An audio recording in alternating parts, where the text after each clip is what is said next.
Okay, thank you, Nora, and thanks to everybody on the team here at the Public Law Library, and welcome everyone.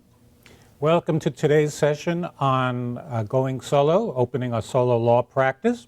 We are here today at the Sacramento County Public Law Library in downtown Sacramento. We're just diagonally across the street from the Sacramento County Courthouse. And to those of you here, also welcome to those of you who are joining us by video at your home and your office, or you could be doing what I do, which is go to a coffee shop and get an espresso and put on my headphones, and you're joining us while you drink coffee and take notes. So wherever you are today, welcome and join us, and let's get underway. My subtitle is Don't Think Like a Lawyer, because my larger goal today is more than any particular fact or any particular idea, is I want to challenge your thinking and I want to jolt your thinking. And we all go to law school. We're all told that we're going to be taught how to think like a lawyer, but the world is changing and the world is different. So in our discussion today, I'm going to hope to get you to really challenge your thinking. And I also hope that today's session is going to be participatory and interactive and collaborative. I don't want to just talk for 90 minutes. I'd like to challenge discussion. I'd like to get your ideas. I'd like that we talk amongst ourselves. I do ask if you refer to any particular law firm or employer, keep the reference generic. Don't name particular entities. But I'd like to discuss our experiences. It may get contentious. We may get into a heated discussion here. I should put you on notice that in the event that there's an outbreak of fisticuffs, I will instruct the cameraman to turn the camera off. So I just want to put that on notice. And so let's talk about our presentation today, being a solo practice. Let me tell you first a little bit myself. Being a lawyer is my third career. I went to law school late in life. After undergraduate school, I was a newspaper reporter. I worked for the Wall Street Journal. From journalism, I decided I wanted to make more money, so I went into corporate public relations. I worked for 2 companies as a manager of press relations. And then after that, I decided I want to work for myself. I wanted both the growth opportunities as well as the kind of lifestyle that comes with being self-employed. And I had a public relations consulting business. It was a solo business. Helped companies do writing projects, annual reports, deal with the media. And I did that for 13 and a half years. Then decided I wanted more growth, went to law school, and now have my solo law practice. But I did gain a lot of insights from having a professional service practice. It was public relations. But nonetheless, I had to market, I had to find clients, I had to manage clients, I had to manage my own personal budget. So there's quite a few analogies. And I'm actually grateful that I had careers before becoming a lawyer. I know a lot of our colleagues go to undergraduate, they go to law school, and they really spend their whole working life as an attorney. And I'm grateful that I was able to bring some other career learning experiences into the practice of law. And I think you're going to hear today that it influences my thinking. And as you share your experiences with the rest of us, I enjoy having you reflect on other workplace experiences that you've had, either collateral to the practice of law or prior to the practice of law. Now, in law school, they often say we're going to teach you to think like a lawyer. And my premise today is that no longer works in this changing environment that we're in. Why doesn't it work? Well, take a moment to look through here. These are some of the attributes that I think go along with this mantra of thinking like a lawyer. So just take a moment here and read this to yourself.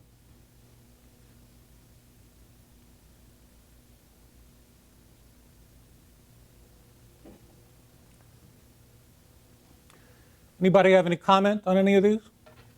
Agree, disagree? The point I'm trying to make here is that the practice of law is not entrepreneurial. It is not entrepreneurial. It tends to rely on precedent. It tends to rely on this is how we did it yesterday and last month and the year before that.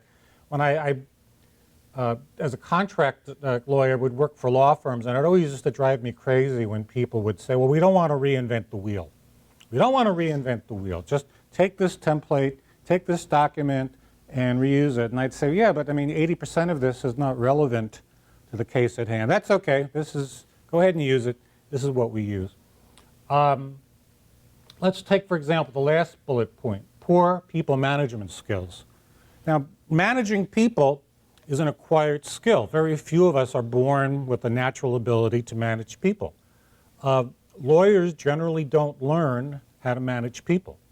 Your traditional law firm is a hierarchy. You have your senior partners on the top, and they're senior partners because 40 years ago they knew the mayor of Sacramento, and ever since then they've just been senior partners. And then they beat up on the junior partners, and the junior partners beat up on the associates, and the associates beat up on the support staff, and the support staff beat up on the temps. And it just goes on and on and on like that.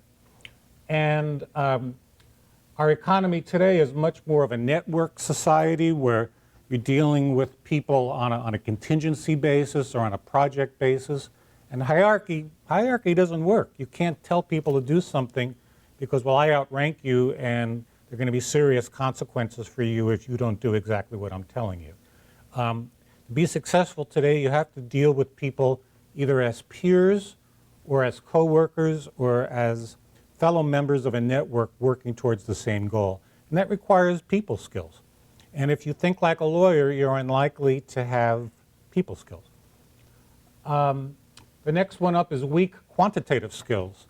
I remember coming into a classroom and there was an equation on the board and people freaked out because they were in a law school class and like there was a mathematical equation on the board. Law school, you can get through most of law school with hardly doing any numbers or any quantitative analysis. We're in a different era today where aggregate data is the key to wealth and is the key to competitive success. There are some terrific programs now in data analysis. The world has changed. Words alone are not enough for success. You have to be a balanced person both with your words, but also comfortable with data and with quantitative analysis. Suspicious of innovation. The law is a very traditional profession. In fact, it glories in being traditional and hearkening back to the age of King George in England 300 years ago, or what happened here. I mean, our profession is based on precedent and is based on history, which is a good thing. It's part of the common law system, but it also inhibits innovation and makes people resistant. I think if you walk around a law office today, it could be the set of Mad Men. You know the TV show Mad Men? I mean, the culture, you have giant cubicles with secretaries who generally are female. Then you have fancy offices, which are the partners who generally are male. And then you have the churn of associates who come in for 2 or 3 years and work 23-hour days with the expectation that, well, they're going to leave and there are going to be 100 more who want every job. So there's a reluctance to change and an aversion to risk. What I urge you going forward is that you turn each of these around, each of these particular bullet points, and take the opposite, and that's how you're going to need to think as an entrepreneur and how you're going to need to think if you're going to pursue a career as a solo attorney. And we live in a time it's both very scary and very exciting at the same time because things are changing every day. And what I think we'd like to do together today is try to figure out how do we as attorneys and as solo practitioners respond to that change. Lawyers have F8 syndrome, and this is a story I heard an attorney from Southern California tell. He was a graduate of Bolt, of Berkeley, worked on the law review, very distinguished law school graduate, and he went down and he worked for a major defense firm in Los Angeles. And his first day of work, the senior partner put a complaint on his desk and said, come up with some affirmative defenses and have it to me by tomorrow morning. So he said, so he launched himself into the library and he labored and he worked and he researched all the various affirmative defenses and he eliminated the ones that weren't relevant. And he finally came up with 12 affirmative defenses and had a brilliant analysis of each one. And he presented it to his senior partner the next morning.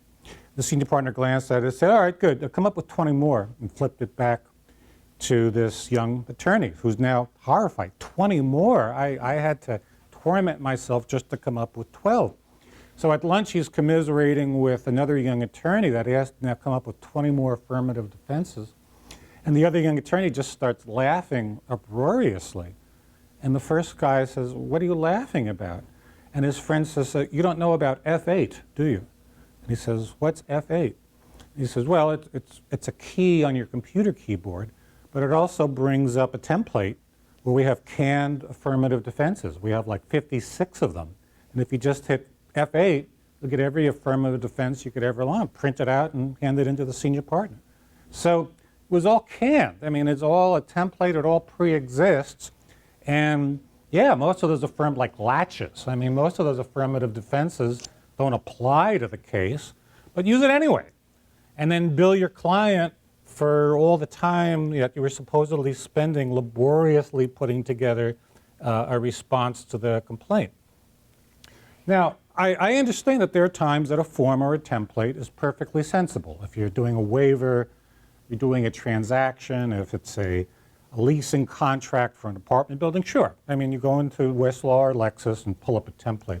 But too often, we just respond as this, the F8 syndrome, which is, well, we're going to do this the way we've already done this. We're going to reproduce the document we already used. Never mind that a huge amount of it is irrelevant to the circumstance of this case. I'm going to hit the F8 button. And what I'm asking you today is think before you hit the F8 button.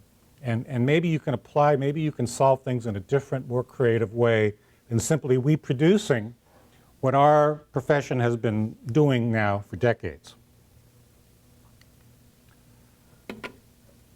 Today's themes, starting with this principle of thinking like a lawyer, let's break out the various components of our business system. Your service. What's the core value, the core service that you're going to be delivering to your clients? Now, a subgroup of this is going to be what's your specialty, what kind of law you're going to practice, but it doesn't end there. It really goes into your service. We are a service profession. At the end of the day, you're being paid to successfully deliver and execute a service to your clients. Now, your playing field is your specialty, whether it's family law or wills and trust or personal injury, but it's a question of what is that service that you're delivering, that total service that you're delivering to the person who's paying you. We're going to talk about the clients, which is you have to be targeted. We're one person in a solo practice. You can't serve the universe. You can't serve the world. You can't even serve all of Sacramento. You can serve a very distinct and a very focused subgroup of the potential clientele with your service. We're going to think about your operations, which is everything from the client going back into how you organize your day, the technology you use, physically where you work, and everything else about the system that enables you to provide your service to your clients. We're going to think about your profession. Law is a profession. We don't always act in professional ways, but we are nonetheless a profession. And as a solo practitioner, you're going to have to allocate time for your growth as a professional. I want to talk about finances and your financial health, both within the practice and more broadly your household and managing to keep up with your bills and stay financially healthy. And then finally, I'd like to talk about just thinking about your life. Being an entrepreneur, there's a price to be paid in terms of your day-to-day happiness, your family, the people closest to you, and you have to think about that in addition to all the pragmatics of your solo practice.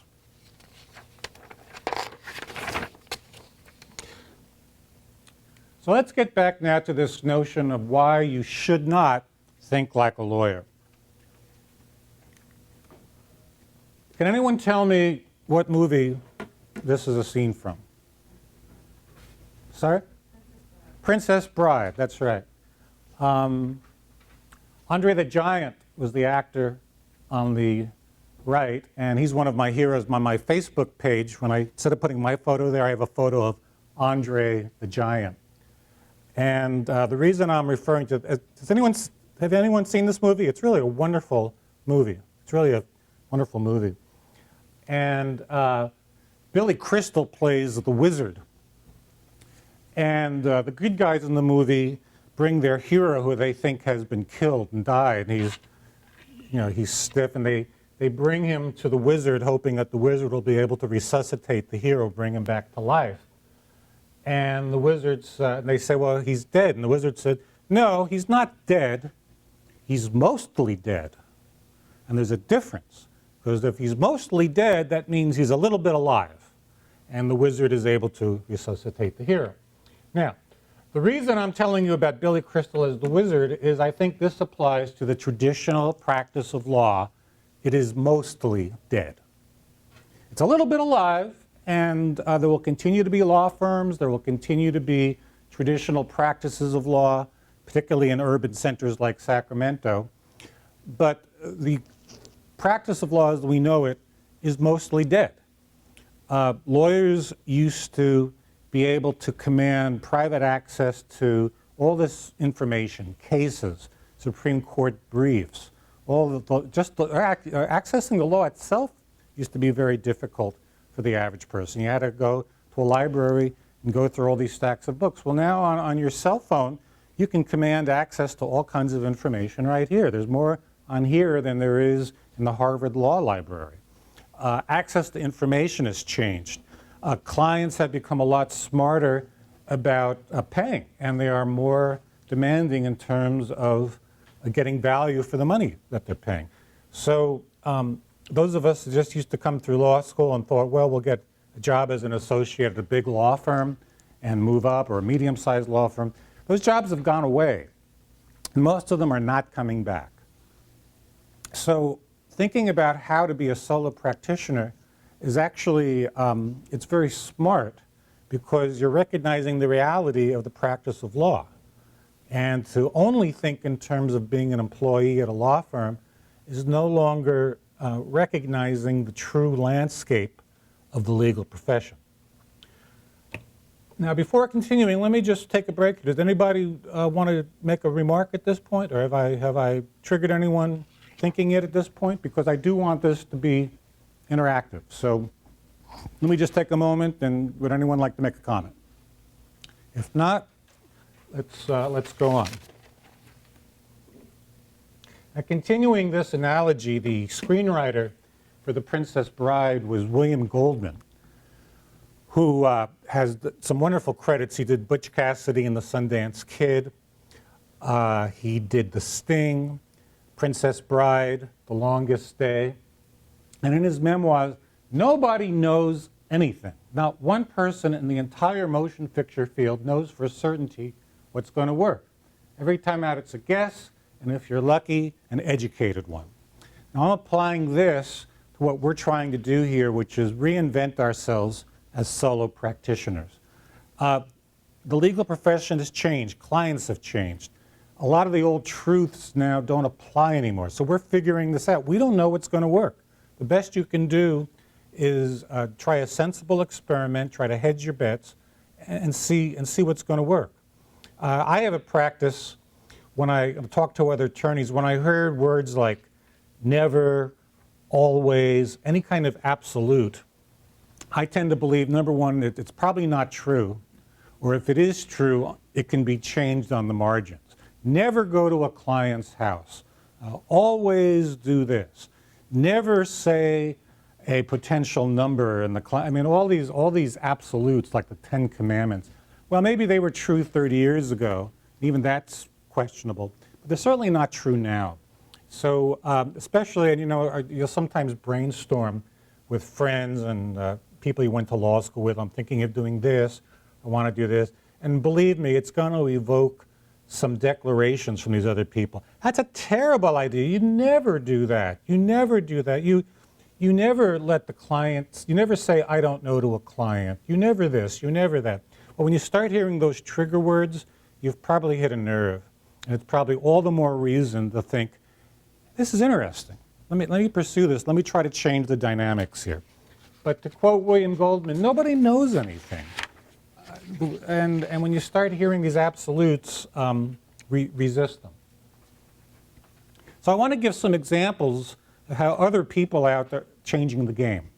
And now, not all of these ideas are going to work. Not all these ideas are going to have a business rationale. But I want to show you some of them because I think it's very stimulating to see what some other sharp minds are doing. Has anyone here heard of or dealt with this company called Fixed.com? Okay. Their niche is people who get parking tickets. They're in San Francisco, and you download an app on your cell phone. Now, as all of you know, when you visit San Francisco, parking is very difficult.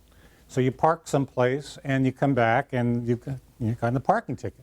And you're looking around saying, well, that's, today's Saturday, and it only says this applies on Tuesday, whatever. I'm more feet away from that driveway than I should be. So you snap a picture of your situation, and you email it into Fix.com, and you say, hey, this is what happened. And they're citing regulation 1.732. Now, the people at Fix.com have lawyers who are very well versed with San Francisco parking laws. So they'll email you back and say, yeah, we think this is challengeable. We think that it's a mistake, or we think you're in the right and whoever gave the ticket's in the wrong. And then you pay a fee, and they will help you fight the parking ticket. And the fee is much smaller than you would have to pay to get your parking penalty. So it's the technology of the cell phone, and then it's using free contributing lawyers who become very well versed. And if you've ever looked at San Francisco's code of parking laws, I mean, it's very complicated. It's very difficult. So in law school, when we think of the role, when we think like a lawyer, we don't talk about helping people fight parking tickets. I mean, we talk, you're going to argue in the Supreme Court, you're going to be at an international tribunal for war crimes. You're going to be doing all this great stuff. But how do most people in Sacramento and in California interact with the legal system? Well, it's much more likely to be a parking ticket or a property line dispute with a neighbor or a controversy because they're building a new patio and they're arguing with the building code, or they had their dog off leash and they got a citation. Just the everyday interactions that people have with the law. And the people at Fix.com figured out a way that they can make money off this interaction that people have.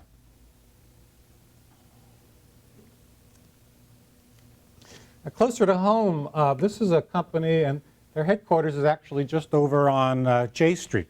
They're like J in the teens. Has anyone dealt with Quick Legal?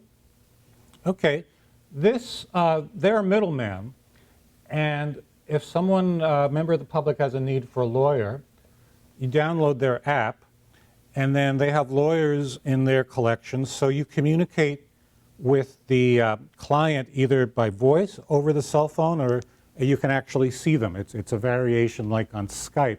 You're talking to them. So very easily, very inexpensively, a client with a problem and a lawyer who wants to help deal with that problem get connected. So you don't have secretaries, you don't have appointments, you have this, you have a quick connection. And if the lawyer can provide a service to this person, then the two of them figure it out. So very, very interesting concept. And I think we just start thinking about texting and cell phones and the iPhone, just all the revolutionary potential in this little piece of equipment here. It's going to have an impact on what we do as lawyers. Quick Legal.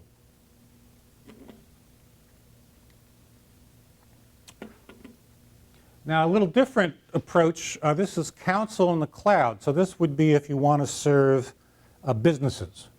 And there are companies that either have an in-house counsel or they have outside counsel that's virtually their full-time counselor and representative. So this is a service where, again, they'll get freelancers or temporary attorneys working on a freelance basis. They'll have a business client, some of which are significant large businesses, and they provide in-house counsel support, but on a distributed basis. And the lawyers can be anywhere. They can, they can be on vacation in Cabo San Lucas sitting on the beach with their laptop. They can be drafting documents. They can be providing the service. It ends up being quality work delivered at a very affordable price to the client. Inkclad counsel makes money as the middleman, and the attorney makes money. So this is a way you can even deliver a service to a $30 million company as counsel. They figured this out, and you can see how deep a discount they can offer.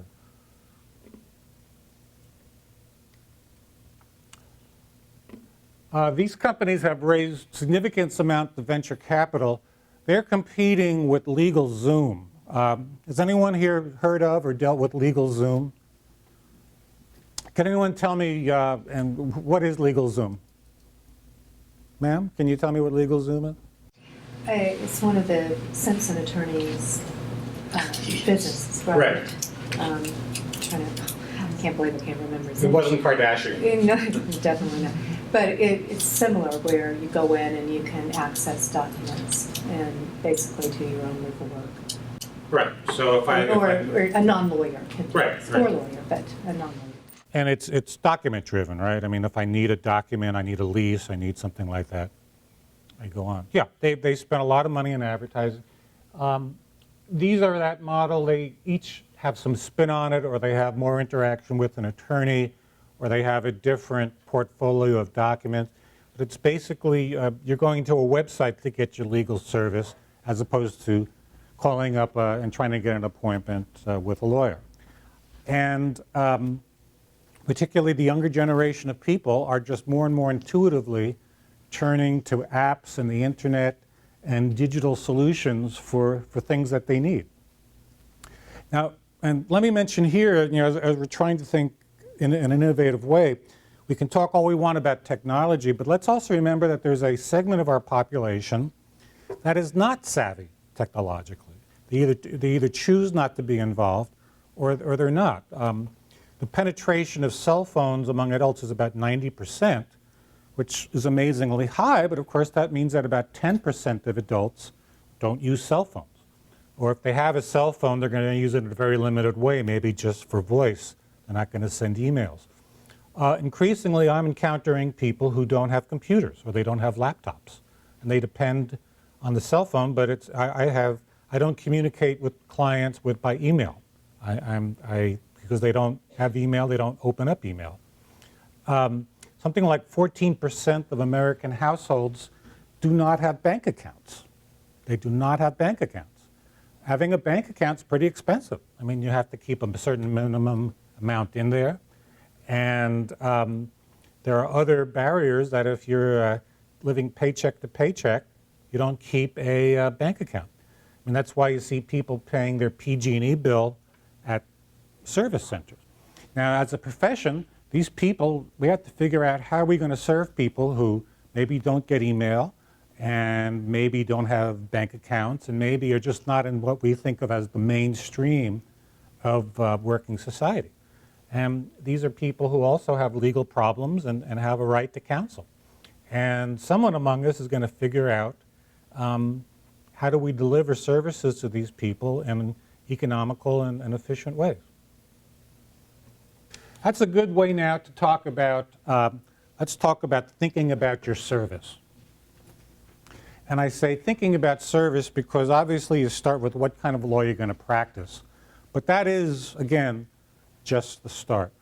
So just out of interest of the people attending here, let me call out a few fields of law and by show of hands if it's an area that you've practiced in or that you want to practice in. Now I'll start my own area of law. I'm an employment lawyer and I represent plaintiffs in private sector employment law cases.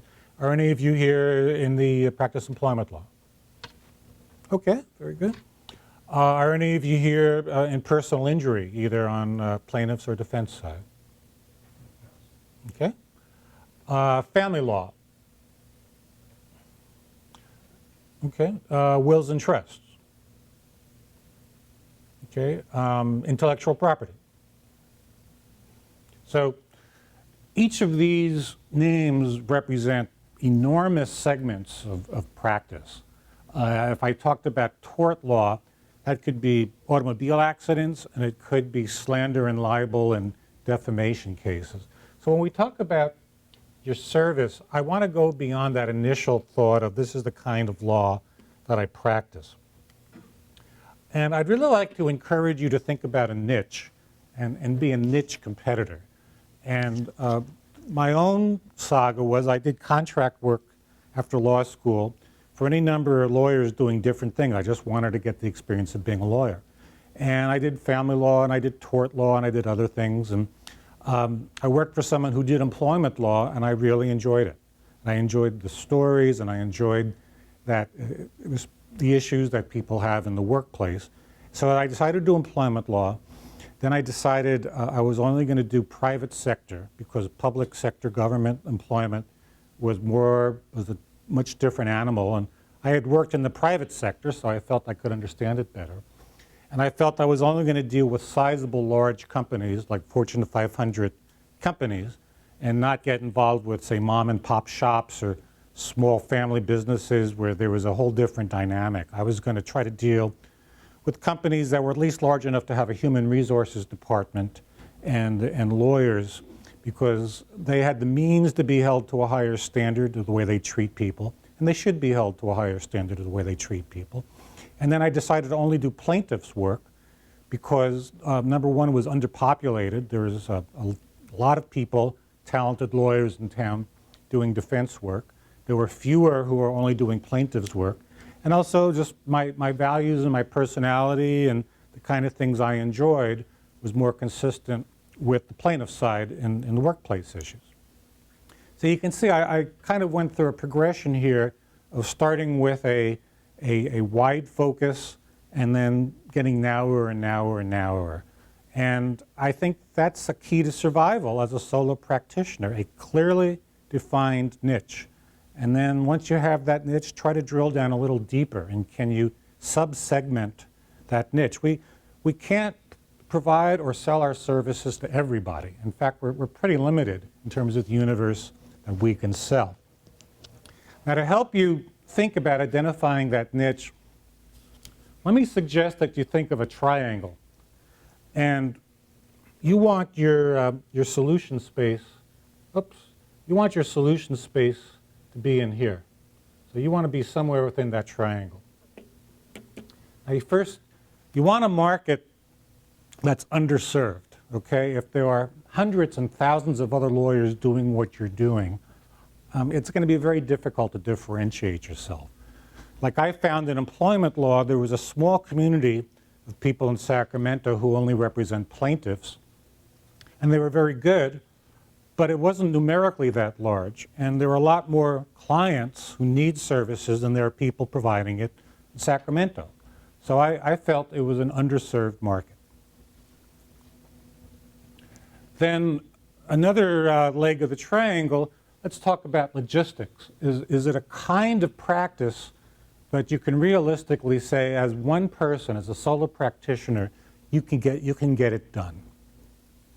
So to give a counterexample, let's say I only wanted to do class action suits where I was going to have hundreds and hundreds of plaintiffs, okay? Now, you have to be running databases. You need to be doing enormous amount of logistical support. That is not something that's going to be rational for a solo practitioner, okay? That's an extreme example. But in thinking about your niche, think, is this something that I can handle in terms of the demands it places on me as an individual? And for me, employment law for plaintiffs, the answer is, well, yes. I mean, if I have a caseload of 6 or 7 or 8 plaintiffs, the complexity of the cases is manageable. Yeah, I can handle it. I can handle it as a solo.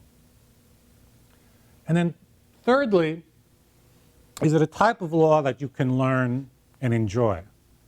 And you want some of it to come from inside. You want some of it to come from your heart. As a contract attorney, I was able to see there are certain types of law that I just didn't like or it just didn't feel right to me. I really, really had to force myself to read the educational literature. And some things just work for a person and some things don't. And if it comes from the heart, if it comes from the passion, so much the better.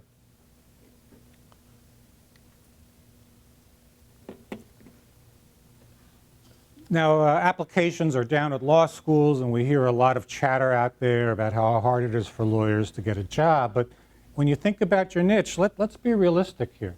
In a complex society, people need lawyers to navigate through the complexities of life. And our society is getting more complex. I mean, it's not getting less complex, it's getting more complex. Getting health care now is an example.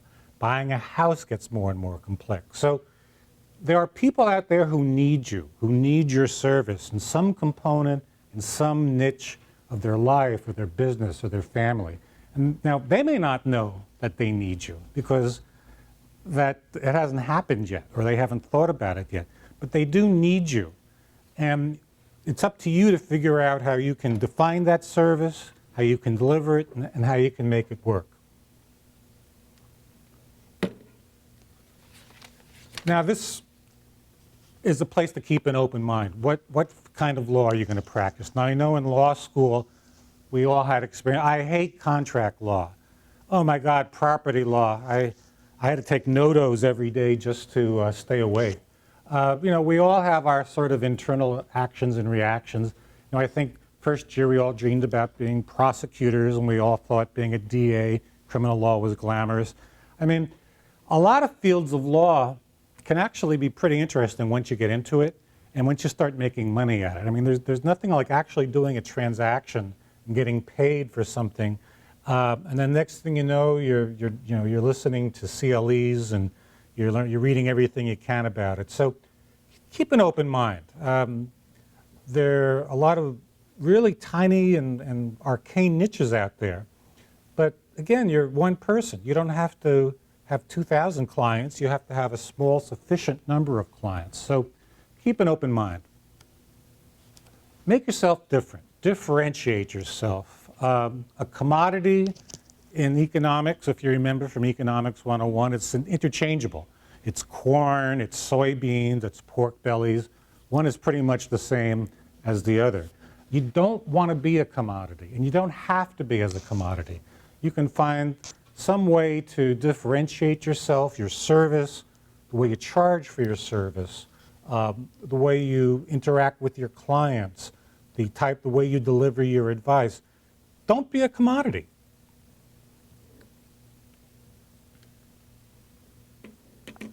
Now, are any of you who are football fans can identify the gentleman there holding the pointer? You're probably over the age of 30. Yes? Vince Lombardi, Okay. Who was Vince Lombardi? coach for Green Bay. Green Bay, right. And why? Actually, the Super Bowl trophy is called the Vince Lombardi Trophy. He's very revered. Why is Vince Lombardi remembered with such reverence? Win record. Okay, he won. He won a lot of games. But what was identified with him in terms of his personality and his theory of the game? It was basics, right? It was basic football. And the Green Bay Packers used to what was called run a sweep, which is, he's illustrating here, which they'd get in front of the guy with the ball and they'd block everybody out, and the guy with the ball would run and get 5 or 6 yards. My point here is, again, in thinking about your niche and thinking about what you're going to practice, there's a natural resistance because people will say, well, David, if I only do private sector employment law, aren't I shutting myself out to all these other cases? Or, if I only do personal injuries relating to bicycles or elevators in public buildings, I mean, what if somebody else wants something else? I mean, aren't I like turning away business? And the answer is no, because people have problems. People don't think in terms of lawyer categories. They think in terms of, you're a lawyer, you solved this problem for me, and now I want you to help me with something else. And you can start with a narrow focus, but if you have the opportunity to do something else, do it. I mean, why not? If somebody knows you and then they say, can you help me do revise my trust? If you feel that you can competently educate yourself to do it, do it. Or help somebody with a dog bite case or whatever it is. You're not excluding the potential for growth by choosing a niche and marketing a niche. You can start narrow, but then sweep wide. people have legal problems, and if they know you and trust you, they want you to be their lawyer. And if you can't personally deal with their problem, now you can start making referrals to other people, and then they'll counter-refer to you. So I challenge you in your thinking, start narrow and sweep wide. Now at this point, I have more. I'm going to suggest we take our break now. Let's take about 10 minutes to just about a little before the hour, and take a break, and then I'll be here if any of you would like to talk to me personally. So let's take our break. All right, welcome back. We're into the second portion of our session today. And during the break, a gentleman asked me a question. We went back to this idea of templates and the F8 syndrome. And might I ask you, sir, just to sort of paraphrase or recapture the point that you were curious about? Yeah, I was curious on the issue of the templates, and that is the use of perhaps non-relevant writings, if you will.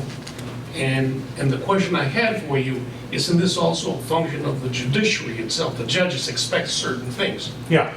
and it makes them, puts them in their comfort zone. Right. And so the question is, well, not only is there an education or re-education of the lawyer to perhaps you say different approach, but it has to be and also similar realization or a similar indoctrination on the judiciary, because they're the ones that are calling the shots. They're Right, the ones that right. are making the decisions. Right. So I guess to paraphrase the question, since our ultimate audience is the judiciary, aren't we sort of limited to do what the judges expect from us, so that we before we take liberties, shouldn't we be giving them what they want? And I can't speak for judges. I do know that when I talk socially with them, they'll say, you know, I so appreciate a well-written brief, or I so enjoy when I have something that is literate and I can read it and it engages me and that makes its argument. And I really can't believe that, I mean, I think we lawyers blame a lot of what we do on judges and say, you know, this is what judges expect and this is what judges want. Well, that doesn't excuse lawyers doing things that for us are lazy and non-productive, like just taking a template. So I'm inclined to take risks, and I'm inclined to take chances. And if I worked at a big law firm, I'd have to hit F8 and project the template. I'm willing as a solo practitioner to do things where I don't know if the judge is necessarily going to be compatible with it. But I think if it helps me make my argument and it expresses and it's engaging, I'm going to go for it. And when you say the judiciary, it might work for one judge and not for another. Maybe the best answer I could give you is know your judge. And if you're dealing with someone that you understand really is a stickler for traditional ways, well, yeah, I mean, then give him or her something that is definitely, you know, specific. You know, in the Sacramento County Magazine, some of the people and the judges in Law in Motion do write articles about what they expect in pretrial motions, and you can read that and present that. But I think, you know, if I have a chance to be an advocate for my client, no matter how dull as dishwater the document is, personally, I'm going to take that chance to be an advocate. And I'm going to take that chance to make something jump off the page and influence the judge. Any comments on that? Any follow-ups on that? Yes. I just think that your point about the writing is very important, because when you're stepping out of the box, it has to be well written. And if you step out of the box and it's not written well, then the judge is really going to be adverse to it, versus a refreshing approach that is also well written is going to catch their attention and possibly, you know, turn their opinion towards your client. Yeah. I think to paraphrase, you can be in compliance with the basic. I mean, don't use an eccentric font, okay? I mean, use Times New Roman 12 point, and use 28 lines on your page. I mean, the the basic parameters, don't look for trouble. But don't include 3 pages of template and boilerplate because that's the way your law firm used to do it. Never mind that it really doesn't relate to the point you're making. I mean, lawyers think if a little bit is good, more is better. So if I can put in 5 points, then I'll unload another 8 points of argument and stick it in there because, well, why not? But I appreciate your point. All right, let's resume now, and we're thinking about these different aspects of what you do. And let's go on now to thinking about your clients. Because ultimately, it's who are you going to serve and how are you going to serve them. And occasionally I hear lawyers say things like, I really enjoy the practice of law, I just wish I didn't have to do it with clients. And clients are kind of thought of as this sort of unfortunate, regrettable element that it would be nice to escape if you could, but you still have to deal with it. And when I say clients here, I'm really thinking about the public. Let me take a little tangent in that a very valuable form of being a solo practitioner is to be a contract attorney to other lawyers and other law firms. Has anyone taken this approach where you are a contractor to law firms?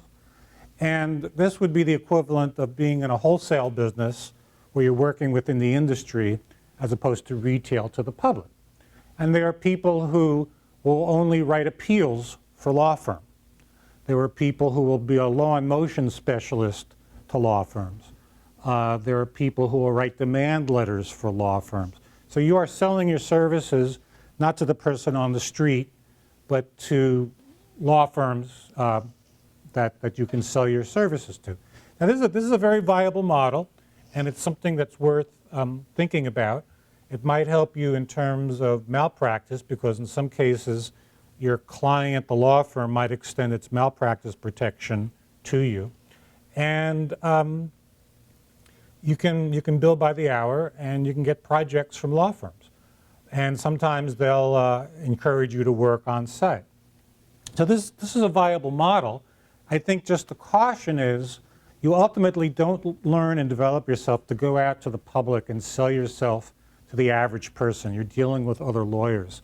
And I think it's just invaluable to test yourself and push yourself to know what it's like to sit down at a table with someone who has a problem and be able to diagnose it and basically control the client, because as a contractor to law firms, you don't have contact with the ultimate client.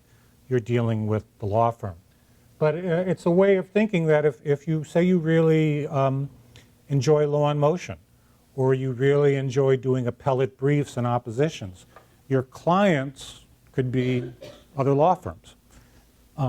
It might be the law firm that you're working for currently now full-time, and you're going to become an independent contractor, and your first client will be your own former law firm.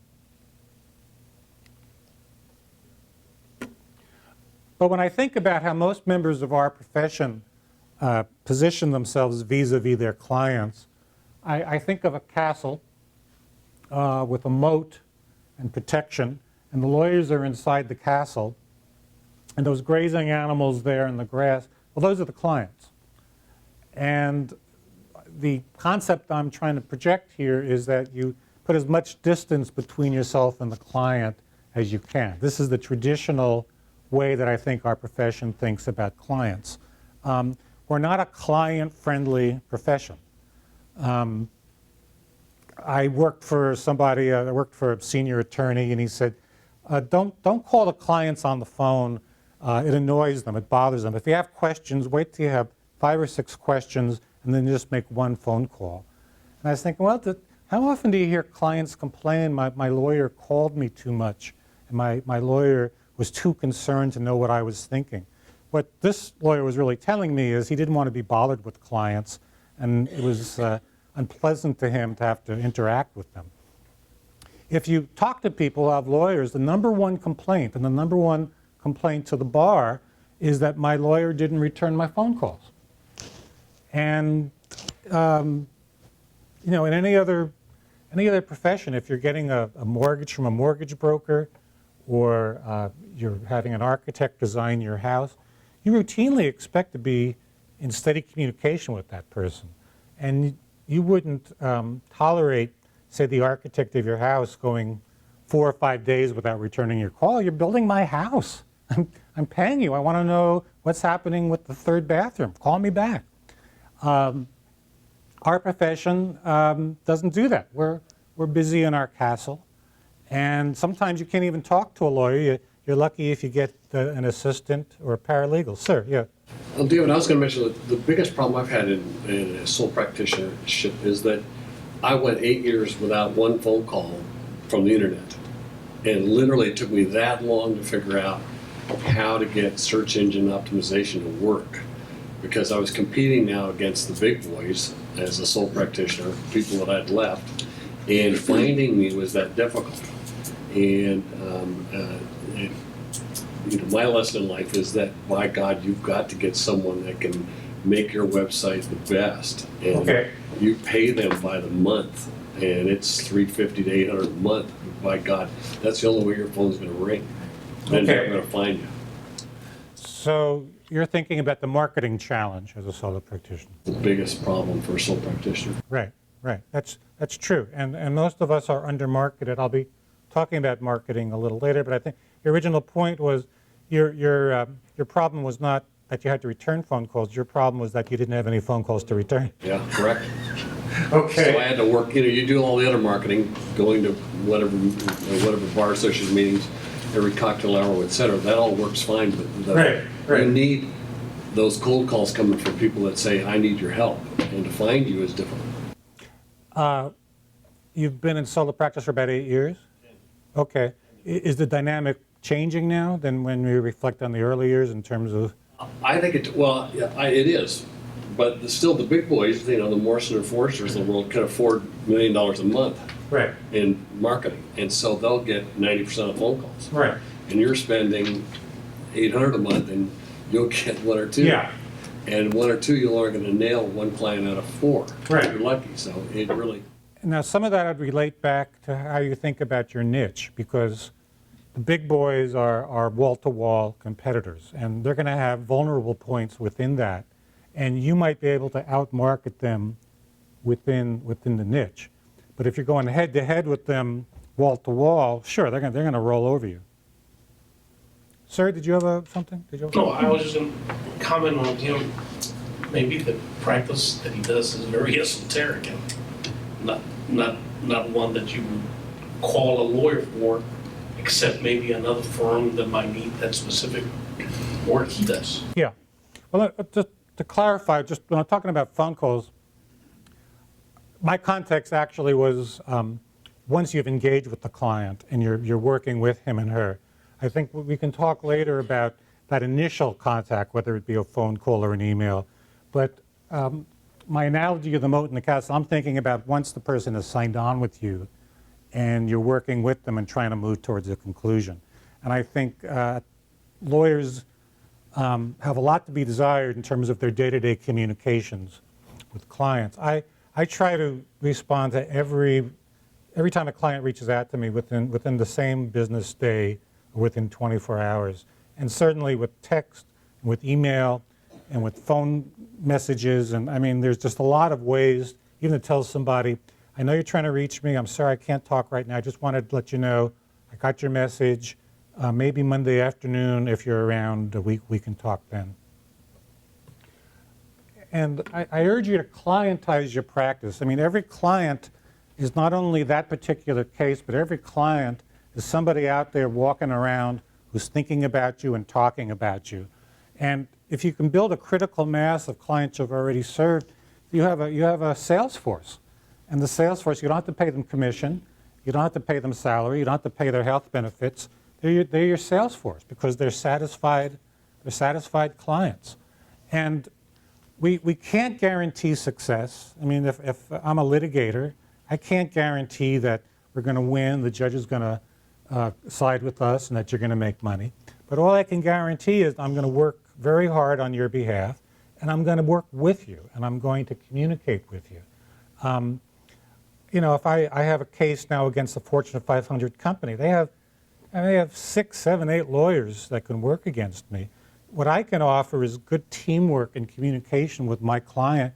Maybe we can be a better team than those 6 or 7 people are on the other side. I mean, small focused teams can defeat large bureaucratic organizations.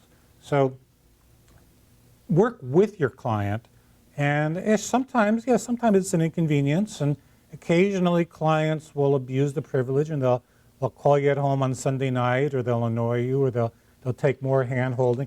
That comes with the territory. I find the majority of them are delighted that you're so accessible. They're respectful, and they don't abuse the access. And they're really just delighted that it's a lawyer who has good communication skills and wants to stay in touch with them. Courtesy is a very strong differentiator. Be courteous and be a good communicator. Let's talk now about how you're running your practice day to day. And now those of you who have come up through medium and large size law firms, a lot of the day-to-day practice you don't do.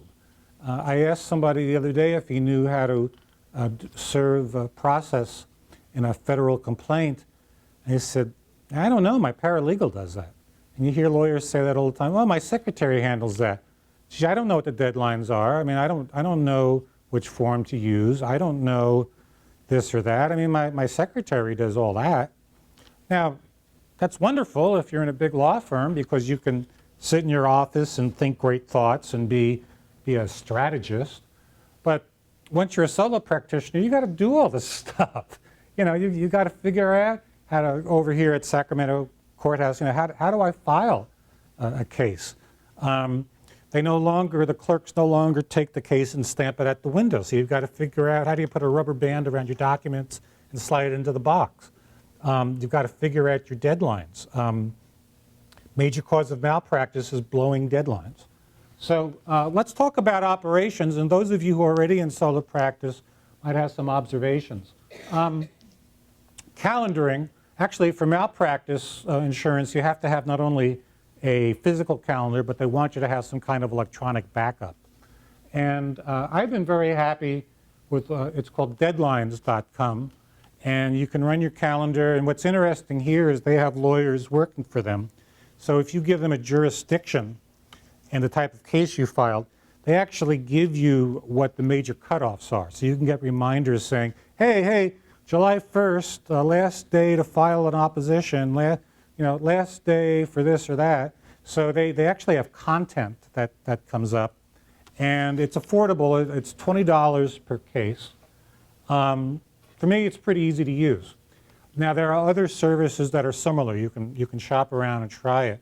But I'm not the kind of person who has the discipline every day to get out my calendar and write everything down and count back 30 days and do all that. And plus, sometimes when I count back 30 days, I miscount and I'm on the wrong day. Do it online and let these people create the calendars and create that. I'm terrible at things like filing and putting things away and getting documents. I mean, a lot of them disappear in my briefcase and I don't see them again for 5 years. Also, hard drives crash. I suggest you find some form, what's called cloud-based storage. That's a technical term. Can anyone tell me what that means when I say cloud-based storage? Sir? Means I can get it anywhere I'm at, as long as I have an internet connection. Right. Because it sits up in the cloud. Is the file actually on your laptop or on your device? No, Where is it? it's in the cloud on a server somewhere remote in Utah. Right. It's somewhere out there. But what's the advantage of that? The access and the backup. Right. I don't have to worry about my computer crashing. So if somebody steals your laptop, do you lose the file? I don't lose the file. I don't have any confidentiality issues. Right. And you can be at any device anywhere, and you can access that file, which is sitting at a server in Saskatchewan or Lower Slobovia, and it's there, and they have better firewall protection than you can ever have on your own device. Dropbox offers a pretty good amount, and it's free. The service is free, and what they're hoping is you'll ultimately put so much in there, you'll have to move up to the next level of capacity, and you'll buy storage space. And if you have the file on your screen, you take it and you drag it over and you just drop it in the Dropbox icon, and then poof, it magically goes off into your Dropbox locker off in the cloud. So recommend, I mean, you might now be saving to a flash drive or something like that, which is good. I mean, you have a backup or a backup disk, but this is even better than that because it's no longer a physical entity that can get damaged or lost or stolen. So I also, my website is with GoDaddy, and as having the website there, they also offer some cloud-based storage. So there are various vendors and various ways you can do it, but I think just figure out some way to back up what you do in the cloud. Scanning and filing, if you don't have a scanner, I think you should get one. You can reduce the amount of paper.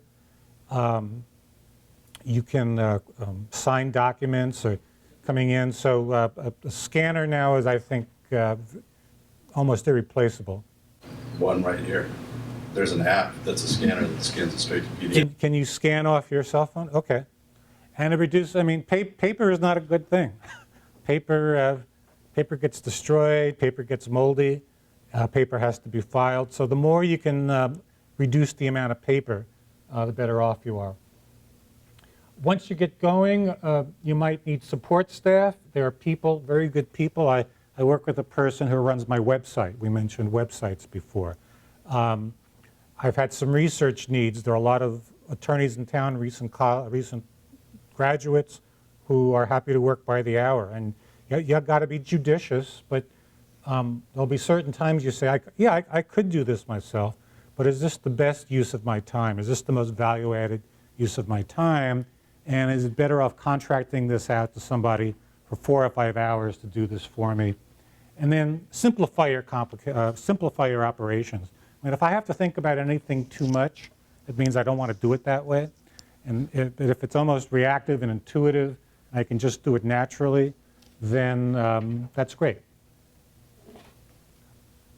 Anybody recognize, this is from a movie. Can anyone tell me what movie this is? Lincoln Lawyer. Okay, yes. And what's the name of the actor is? Matthew McConaughey. Right. Now, what's the premise of the Lincoln Lawyer? Has an office in his car, right? He drives around Los Angeles. He's either at the courthouse or he's at the client or he's at in the judge's chambers. Why do I need an office? As you start in solo practice, this is a decision you're going to make. It's very personal. Speaking for myself, I'm not an office person. I don't like offices. I don't like the feel of them. I don't like being up on the 36th floor of a building. It's just not something I'm happy with. I work out of my home. I meet clients in public places. I rent, there are by the hour office rentals. I work at a place called Regis. This Sacramento Public Law Library has wonderful conference rooms right around the corner here, very affordable price, right across the street from the court. I mean, it's hard to do much better than this building right here. By the way, you also are a staircase away from Westlaw and practice guides and reference librarians who are available to talk to you. I mean, you can use the law library here as your virtual office, as your hub.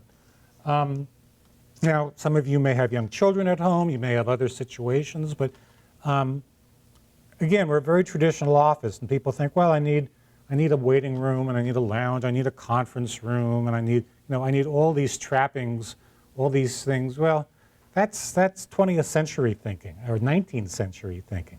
And do you really want to start out on January 1st of a given year, you're $75,000 in the hole because you have rent and insurance and equipment and parking and all these other infrastructure expenses so that you have an office. So if you're just about to step in and start a solo practice, I would challenge you to think, can I be virtual? I mean, if I have a cell phone and on a keyboard and my brain, why can't I be a lawyer anywhere? Incidentally, if you can see the license plate there, it says NT guilty, not guilty. Can anyone tell me what is a flaw with that license plate? Too many letters. Too many letters. Too many letters. It has 8 letters, and you can only have 7. My license plate says wronged, because wronged at work. In the novel that this is based on, the license plate actually says, I walk 'em. He's a defense attorney. I walk 'em.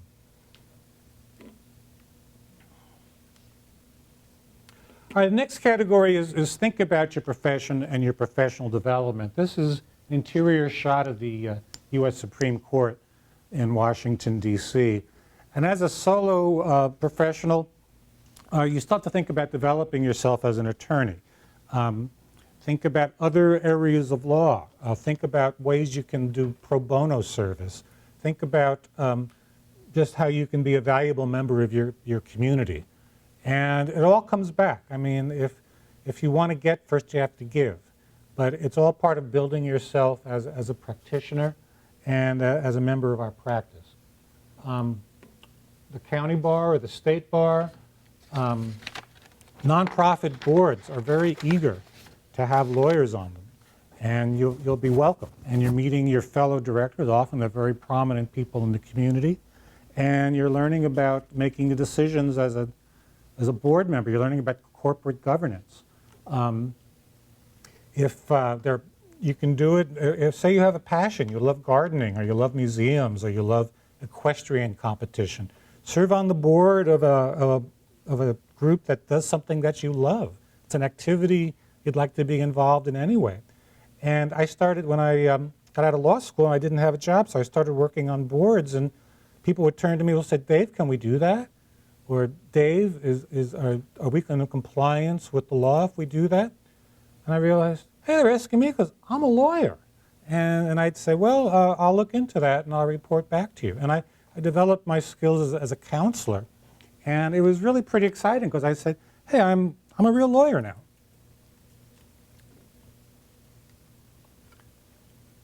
Let's talk about your financial health.